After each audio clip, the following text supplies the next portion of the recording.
painstaking effort of putting weight on these horses over winter, the old horses in particular. Day in, day out feeding regime, only to have our food supply locked for about, I don't know, 2 or 3 weeks. I'd have to work it out. And then look, you start all over again. It just makes me sick.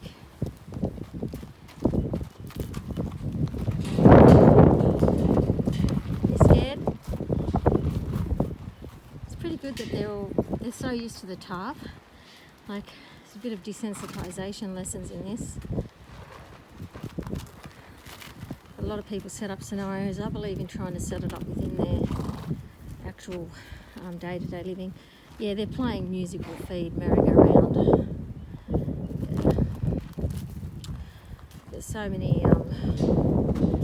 We're getting bathtubs to put feed in because everything just blows around, and the bathtubs are nice and solid. I'm waiting for my trailer to empty so I can go and get some. And that would be good. Get everything up off the ground. Hey, baby. You were following me before, weren't you? Hey? You a good herd leader? A good herd leader. So that's oats. They've got oats and hay. The other horses have got oats, hay, and soybean meal. I need to get the supplements out and start get some salt out for them,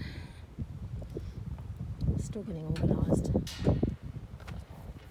So much work. I rely heavily on my daughter and her boyfriend. And a few other people. Okay.